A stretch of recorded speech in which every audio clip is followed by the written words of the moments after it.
we're actually seeing a dramatic worsening of the situation. Amnesty International's Scott Edwards is sounding the alarm after the most recent fighting in Ivory Coast has caused thousands more to flee the West African nation.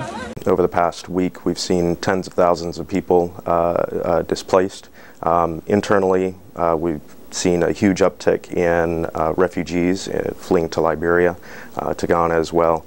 And unfortunately, we're also seeing a dramatic increase in armed conflict. At the gates of Saint-Ambroise Church in Abidjan, the country's commercial capital, volunteers gather to greet men, women and children who've been fleeing the violence. Ange Désiré Eliasson is the head of the parish. At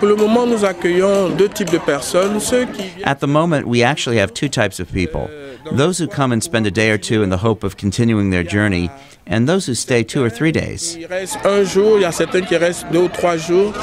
Many delegations of African leaders have come and gone through Ivory Coast, trying to persuade incumbent President Laurent Gbagbo to step down after the United Nations certified he had lost last November's elections to rival Alassane Ouattara.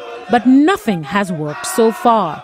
Meanwhile, international and regional sanctions against Mr. Gbagbo are driving down the Ivorian economy.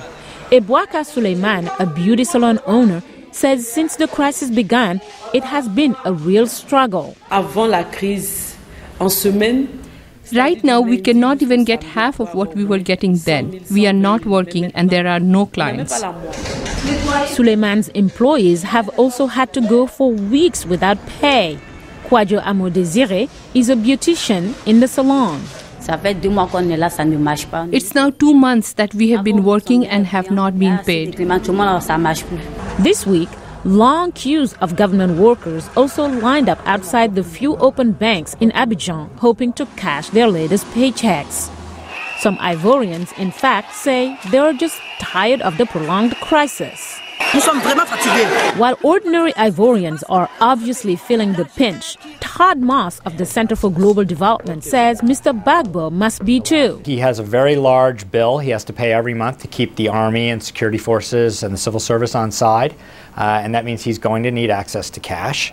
But when you are desperate, Moss says, you can still find ways to extract money. So he still has his allies controlling the ports. He still may be able to squeeze companies that are not under the scrutiny of the West to be able to get some cash out. And he runs what's almost like a parallel illegal tax regime using roadblocks and other means to get cash out of the economy that then he can use to fund the security forces. And what I think is especially dangerous right now is when we've seen groups like the Young Patriots and some of the militias showing really brutal violence against civilians, and they're being paid through those resources. Nevertheless, Moss says the financial sanctions are the right approach, despite their short-term effects on ordinary citizens. Eventually, he adds, the financial pressure will continue to isolate Mr. Gbagbo more and more. Mariama Diallo, VOA News.